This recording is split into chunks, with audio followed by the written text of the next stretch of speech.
Engine layouts aren't just choices, they are unavoidable mathematical solutions to physics problems. I'm not here to tell you what to buy. I am telling you what the math will do if you ignore it. Every time you turn the key in your car, propulsion is a matter of strict trade-offs defined by spatial limitations, thermodynamic realities, and physical laws. Whether you're driving a compact sedan or a heavy utility vehicle, the equations governing that continuous motion are absolute. We're dividing this into 4 structural pillars. First, the baseline architecture. Second, maximizing spatial power density. Third, re-engineering the cycle. And fourth, alternative and future propulsion. These 4 pillars dictate every structural engineering choice found under the hood of a modern vehicle. Section 1. The baseline architecture and functional reliability. In the earliest days of automotive engineering, designers prioritized building something that just worked. They demanded functional reliability above all other variables. The primary objective was straightforward: continuous motion. Efficiency and packaging were secondary concerns compared to simply keeping the internal components from tearing themselves apart under extreme heat. The inline engine is the layout you've likely owned without even noticing. It arranges 4 to 6 cylinders in a single straight row, firing into one shared crankshaft below. Engineers originally lined up cylinders the way you would line up rooms in a hallway. Its tall, narrow footprint allows manufacturers to slot it into smaller engine bays without eating up width. That makes it cheap to produce and remarkably easy to service. The accessibility of its spark plugs and belts remains its enduring triumph. Contrast those tall, narrow dimensions with the flat engine. Carl Benz experimented with the boxer concept back in the 1890s. It lays the cylinders down horizontally so opposite pairs face each other, moving in and out like boxers trading punches. This horizontal geometry mandates exceptional width. That strictly limits where it can realistically be installed. It physically cannot sit between the narrow steering columns of a standard compact chassis. Porsche and Subaru turned this into a defining feature to achieve a remarkably low center of gravity. Because the flat engine sits closer to the ground than an inline or V design ever could, it dictates superior handling balance. This mathematical placement reduces body roll, allowing the chassis to stay flat during high-speed cornering. The inescapable requirement is a substantial sacrifice in engine bay width, forcing engineers to build the front of the vehicle entirely around this single component. Section 2. Maximizing spatial power density. As vehicle demands evolved, engineers were forced to solve the mathematical challenge of packing more power into heavily restricted physical dimensions. The mass of the vehicle increased, demanding more force, but aerodynamic constraints meant the engine base couldn't just grow infinitely longer. The pursuit of density is a relentless sequence of engineering milestones. Pre-World War I established radial cooling. The early 1900s introduced the V-engine. The 1970s brought turbocharged motorsport, and the early 2000s delivered the W-engine. Each of these eras represents a targeted, calculated response to the strict limitation of physical space.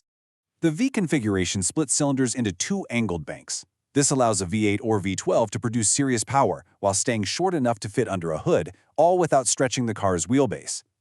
The corresponding penalty is structural complexity. 2-cylinder banks require the manufacturing and precise alignment of 2 entirely separate sets of components. You are effectively paying for 2 engine heads, 2 exhaust manifolds, and double the valve timing mechanics. The W-engine layout advances this geometry. Popularized by the Volkswagen Group in the early 2000s, it combines 2 V-shaped banks into a single unit. Squeezing 12 or 16 cylinders into an engine block shorter than a conventional V12 produces an enormous cylinder count and power output gain on paper. It represents the absolute maximum utilization of longitudinal space. 4. That is the number of distinct cylinder banks meeting at odd angles in this design. The mathematical cost of servicing this complexity inherently restricted the design as an expensive, niche solution. It is reserved mostly for flagship luxury models like the Bugatti Veyron. The thermal management alone requires engineering dedicated entirely to keeping this densely packed metal from melting under its own friction. Turbocharging is an efficiency multiplier. It uses the engine's own exhaust gases to spin a turbine, forcing compressed air into the cylinders. This allows a much smaller engine to produce power closer to a larger one. The inevitable thermodynamic cost is turbo lag, a strict delay in power delivery while the system pressurizes. The driver pushes the throttle, but the laws of fluid dynamics dictate that the exhaust gas must physically build pressure before the turbine can react. Radial engine geometry arranges cylinders in a circle around a central crankshaft, much like spokes on a wheel. Early propeller aviation survived on this design before liquid cooling systems were reliable, because air could flow evenly past every single exposed cylinder. Its terminal flaw for automobile use was its massive, prohibitive bulk and width. It is a brilliant mathematical solution for a spinning propeller, but geometrically impossible for the front end of a passenger car. Section 3. Re-engineering the cycle and internal thermodynamics. Achieving different mechanical outputs requires shifting our focus away from spatial geometry. Instead, we must look at the internal chemical reactions and alternative methods of generating continuous power. Every alternative combustion cycle inherently demands a sacrifice. A two-stroke burns oil and lacks refinement. A diesel engine struggles with high emissions under modern regulations. A rotary engine guarantees fuel and oil inefficiency. We don't eliminate mechanical compromises. We simply select the flaw that is most tolerable for the specific mechanical task at hand. Rudolf Diesel patented his design in the 1890s as an engine efficient enough to rival steam power. By squeezing air so tightly that it heats up enough to ignite injected fuel without a spark plug, it achieves massive torque and long-distance efficiency. Heavy machinery relies entirely on this torque, even as tightening emissions regulations choke its viability for passenger cars.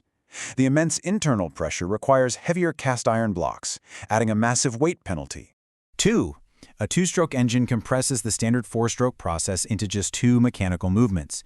Intake and compression happen together, followed instantly by combustion and exhaust. This creates power on every single revolution instead of every other one, granting applications like motorcycles and chainsaws an unusually high power-to-weight ratio. The math allows them to punch dramatically above their physical weight class.